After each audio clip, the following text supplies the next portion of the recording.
Perpaduan antara pikiran dan hati akan membantu kita mencapai keinginan dalam hidup. Halo semuanya, nama saya Michael. Selamat datang di channel saya, Sikutu Buku. Kali ini saya akan bahas buku Into the Magic Shop karya James Doty. Sebelum kita mulai, buat kalian yang mau support channel ini agar terus berkarya, caranya gampang banget. Kalian cukup klik subscribe dan nyalakan loncengnya. Dukungan kalian membantu banget supaya kita bisa rutin posting dan bersama-sama belajar di channel ini. Buku ini membahas soal perjalanan seorang dokter bedah dalam menemukan misteri dari otak dan rahasia dari hati. Sebuah kisah yang menarik tentang bagaimana kita bisa menjalani kehidupan yang penuh kasih dan kebaikan. Ini merupakan kisah nyata tentang penulisnya. Dimulai dari James kecil dan bertemu dengan seorang wanita yang tak dikenal namun menunjukkan tindakan penuh kasih. Dia mengajari sang bocah rahasia kecil yang diketahui mampu mendorong hati dan pikiran untuk bekerja secara serempak, menuju kehidupan yang lebih sehat dan bahagia. Namun, seiring berjalannya waktu, anak laki-laki itu tersesat di masa dewasanya, saat dia mengejar kekayaan dan pengejaran duniawi lainnya. Setelah beberapa kali mengalami peristiwa tragis, James akhirnya sadar dan mengingat kembali rahasia yang dia pelajari saat muda.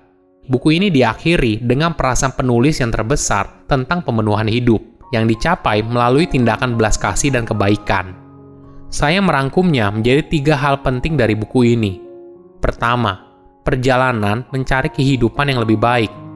Kisah James sendiri dimulai dengan masa kecilnya di Lancaster, California pada tahun 1960-an yang sekarang dikenal sebagai pinggiran kota Los Angeles, tetapi pada saat itu merupakan sebuah kota kecil. Ayah James adalah seorang pecandu alkohol yang berjuang untuk mendapatkan pekerjaan dan ibunya menderita depresi klinis. James tumbuh dengan kebutuhan hidup yang terbatas seperti makanan dan tempat tinggal. Tidak jarang juga, James sering dipaksa untuk bertindak sebagai pengasuh orang tuanya sendiri. Pada usia 12 tahun, dia kebetulan mengunjungi toko bernama Cactus Rabbit Magic Shop. Ibu pemilik toko yang merupakan seorang wanita bernama Ruth simpati pada penderitaan James dan menawarkan untuk mengajarinya serangkaian latihan meditasi yang dijanjikan akan membantunya dalam mewujudkan mimpi. James menerima dan selama beberapa minggu berikutnya, Ruth mengajarinya bagaimana buat tubuhnya menjadi rileks, menjernihkan pikirannya, berlatih mengembangkan belas kasih pada dirinya sendiri dan orang lain, dan memvisualisasikan masa depan yang dia inginkan untuk dirinya sendiri. Teknik terakhir ini adalah yang paling menarik bagi James, dan dia mengabaikan peringatan Ruth tentang pentingnya untuk membuka hati. Ruth menekankan kepada James kalau dia harus membuka hatinya untuk mempelajari apa yang dia inginkan sebelum menggunakan keajaiban ini. Jika dia sendiri tidak tahu apa yang diinginkan, maka pada akhirnya dia malah akan mendapat sesuatu yang tidak dia inginkan. Kehidupan James tidak berubah dalam semalam setelah menjalani ajaran dari Ruth. Tetapi meditasi memberinya alat untuk mengatasi turbulensi kehidupan keluarganya. Upaya James dalam visualisasi terbukti lebih kuat daripada yang dapat dijelaskan sepenuhnya, membantunya masuk ke sekolah kedokteran dan sukses menjadi dokter bedah. Tidak berhenti sampai di situ, James juga melebarkan sayap menjadi pengusaha. Namun 2 kejadian muncul dan mengancam masa depannya. Pengalaman mendekati kematian dari kecelakaan mobil dan keputusan bisnis yang salah arah membawanya ke jurang kebangkrutan. 2 kejadian ini mengingatkan James kembali soal latihan yang dipandu oleh Ruth dan dia akhirnya mulai menata kembali hidupnya.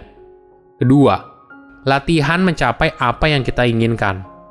James melakukan beberapa latihan yang membantunya untuk mencapai apa yang dia inginkan dalam hidup adalah latihan meditasi dan visualisasi. Bagi yang belum familiar dengan latihan meditasi, ada miskonsepsi kalau meditasi berarti mengosongkan pikiran. Tujuan meditasi bukan buat kamu berhenti berpikir, tapi bagaimana kamu bisa membebaskan dirimu dari pikiran negatif yang menyelimuti pikiranmu dan membuatmu stres.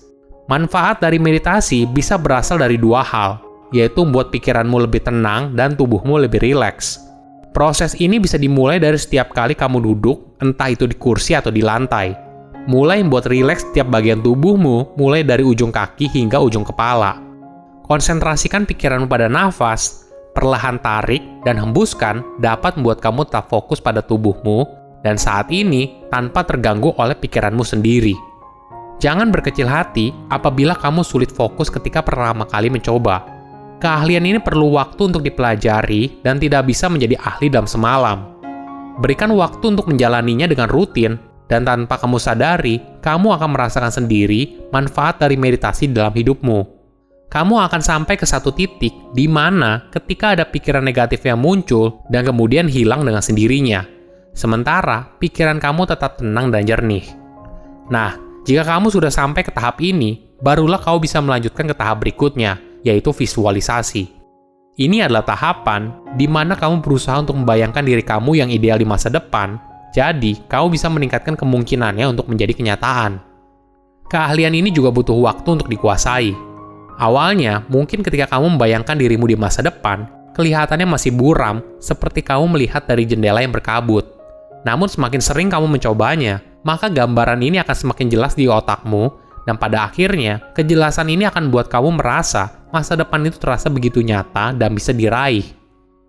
Ketiga, menggunakan kasih sayang sebagai fondasi. Selain kekuatan pikiran, James juga belajar untuk menggunakan kemampuan dari hati. Khususnya adalah soal kasih sayang sebagai dasar mengambil sebuah keputusan. Banyak orang seringkali salah kaprah dengan ungkapan survival the fittest, dan menjadikan itu sebagai alasan untuk menjadi orang yang egois dan kejam.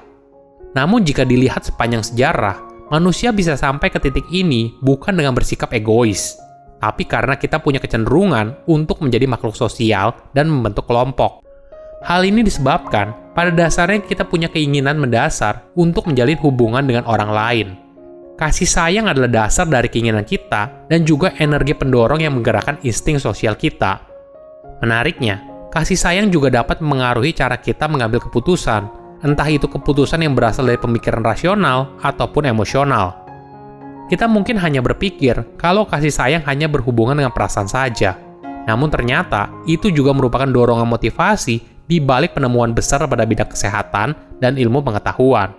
Sebagai contoh, dengan berusaha menjaga perasaannya di dalam ruang operasi, seorang ahli bedah terlatih untuk tetap bersikap tenang dan fokus untuk mencegah terjadinya kesalahan.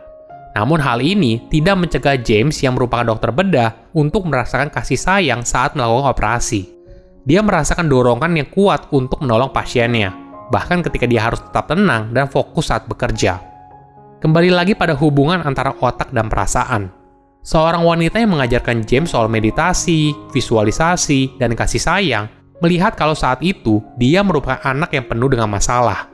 Jadi, wanita itu membagikan rahasia kepada James untuk membuat pikirannya tenang, membuat rileks tubuhnya, dan visualisasi tujuan yang dia inginkan. Di sisi lain, juga terus mengingatkan dia untuk membuka hatinya dan bergerak dengan penuh kasih. Ketika otak dan hati berjalan bersama dalam satu irama yang sama, maka kamu telah membuka sebuah jalan untuk menuju kehidupan yang mengagumkan. Silahkan komen di kolom komentar pelajaran apa yang kalian dapat ketika baca buku ini. Selain itu, komen juga mau buku apa lagi yang saya review di video berikutnya. Saya undur diri, jangan lupa subscribe channel YouTube Sikutu Buku. Bye-bye.